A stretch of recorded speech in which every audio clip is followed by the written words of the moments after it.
When the student is ready, the teacher will appear. And when your teacher is Hermes himself, you're in for quite the lesson.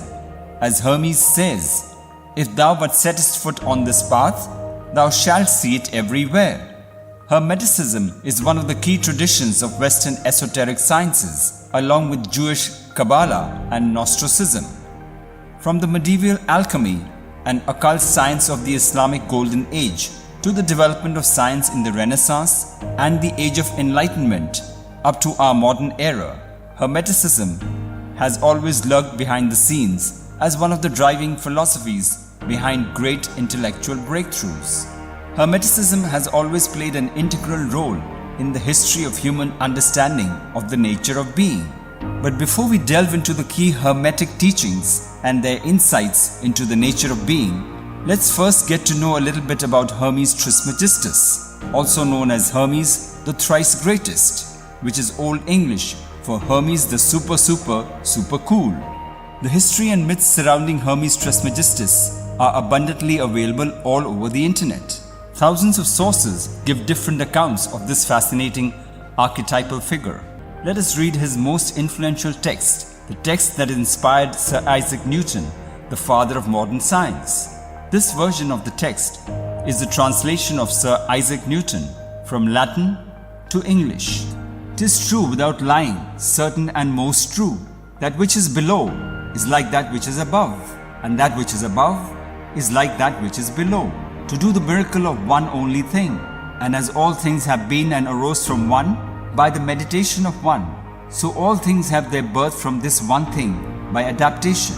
The sun is its father, the moon its mother, the wind hath carried it in its belly, the earth is its nurse. The father of all perfection in the whole world is here.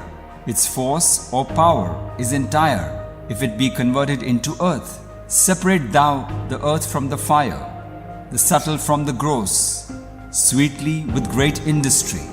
It ascends from the earth to the heaven, and again it descends to the earth, and receives the force of things superior and inferior.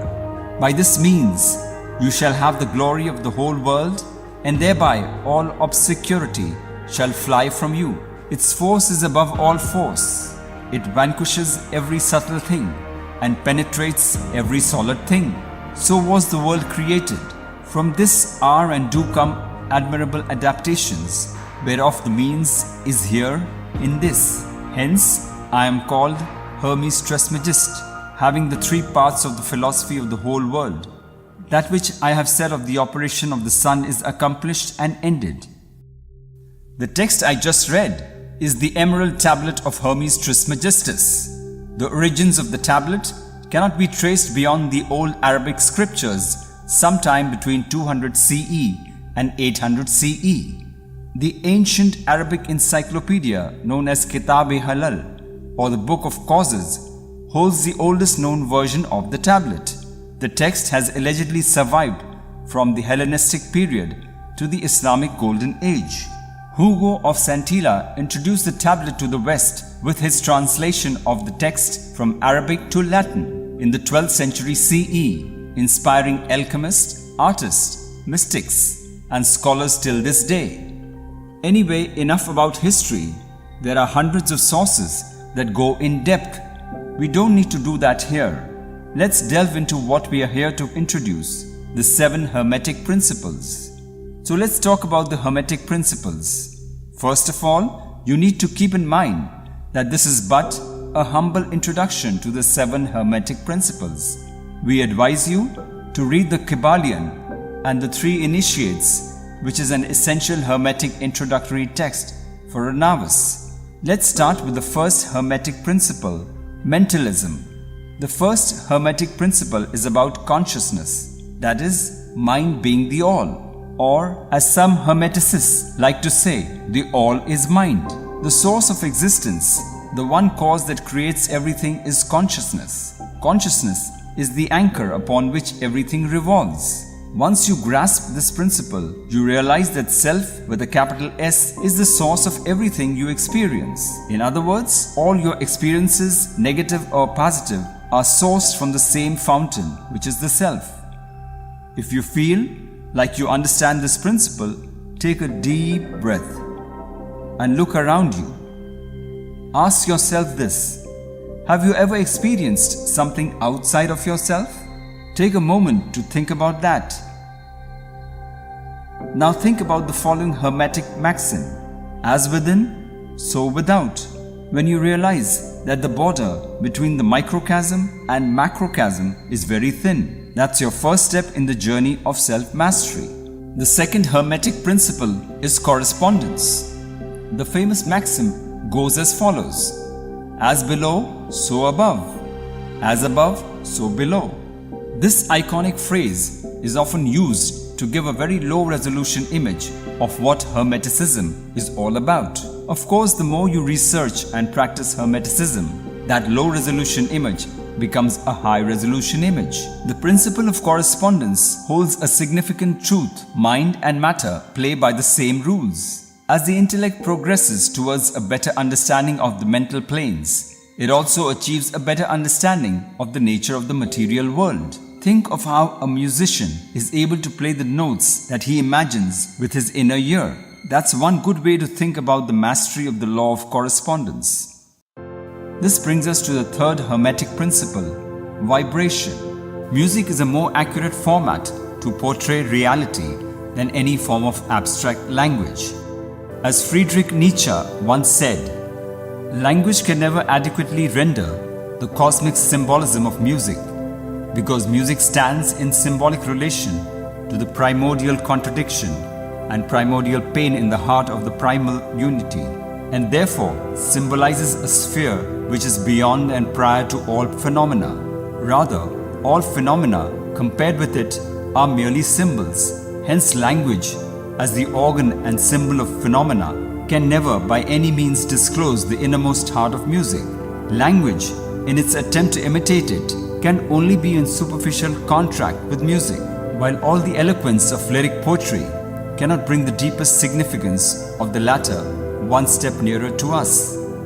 Friedrich Nietzsche. The birth of tragedy. Just like music is composed by the interplay of various sound frequencies, that is, vibrations, the universe is also an interplay of multiple energies at different frequencies. Matter is merely energy condensed to very slow vibrations. Think of the all as an epic cosmic symphony that has infinite layers and soundscapes. The old saying that music communicates better than language holds true in the case of understanding this Hermetic principle.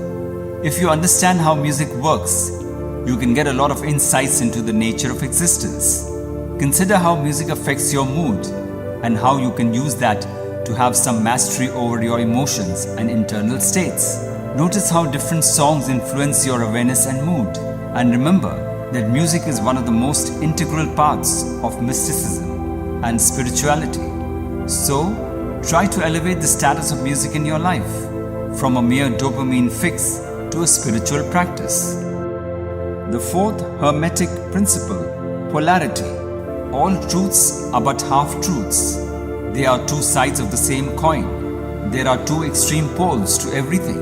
Consider the pair of opposites, pain and pleasure, from the point of view of the source, consciousness.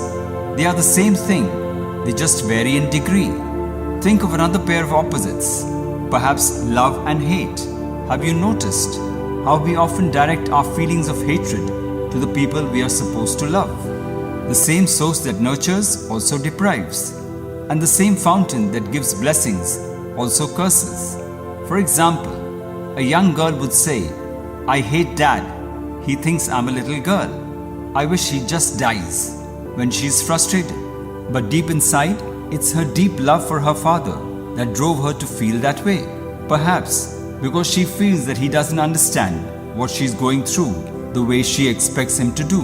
On the other hand, the father might be angry at his daughter and tell her something hurtful, something that people only say to someone they hate. But that doesn't mean he doesn't love her. In other words, if we cannot hate, we can't truly love. But that doesn't mean we should let hate or naive love manipulate us like pawns. Love and hate are but the same thing. Let's say they are on the same spectrum. The only difference is in degree or the vibration frequency. The same goes for pleasure and pain. Going to the gym and lifting heavy weights can be a physically painful experience, especially if you have just started. Still, without the pain, you can't experience the ecstasy of athletic performance and all the extra pleasures that come with exercising, like sound health, good posture, fit body, etc.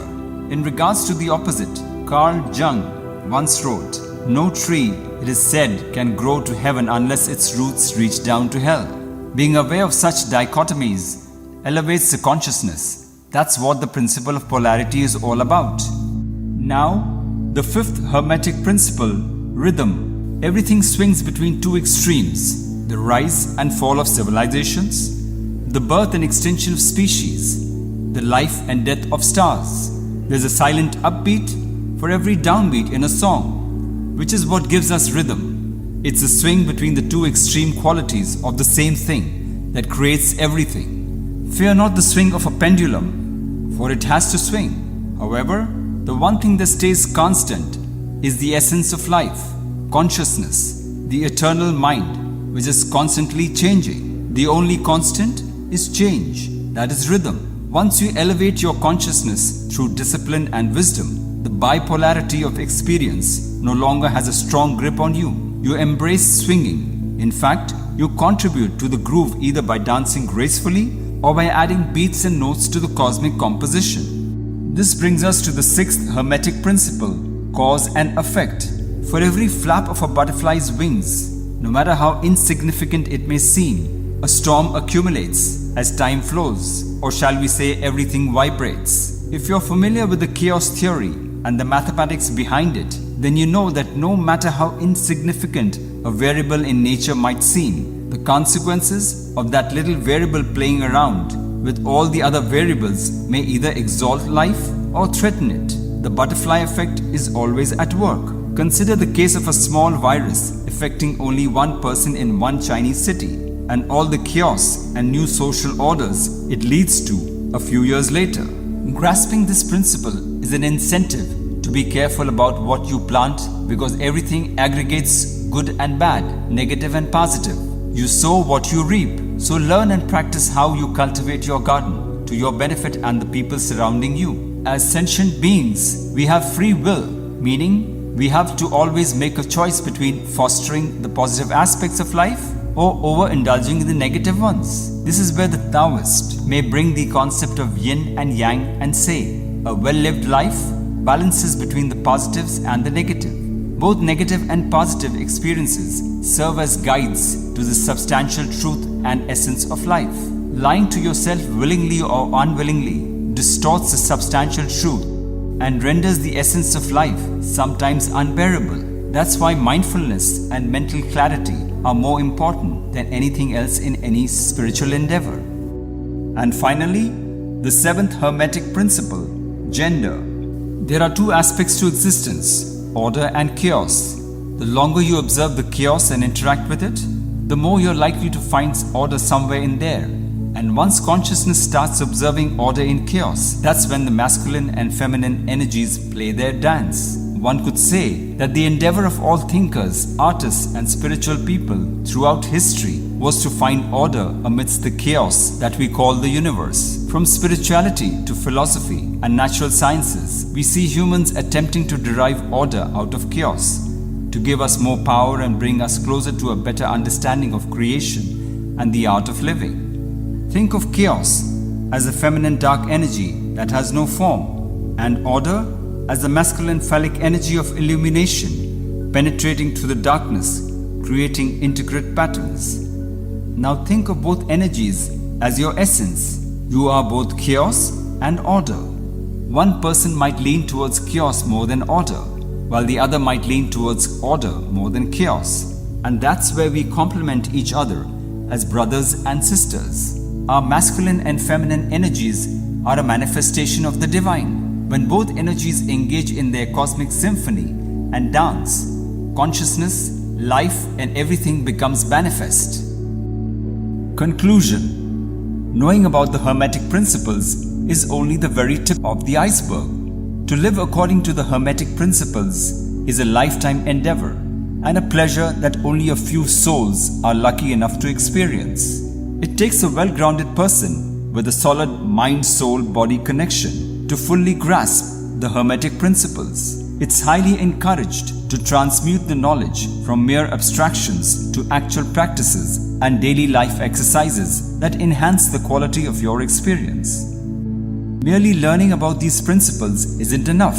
Practicing silent meditation and disciplining the body must always go hand in hand with studying Hermeticism as a novice. Sexual abstinence might also be required for a period. Sexual transmutation is an integral part of Hermeticism. Harnessing your sexual energy under your will is the first stepping stone to achieving your magnum opus.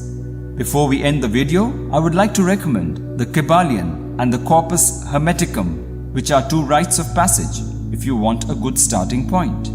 Check out the links in the description for some book recommendations and other sources.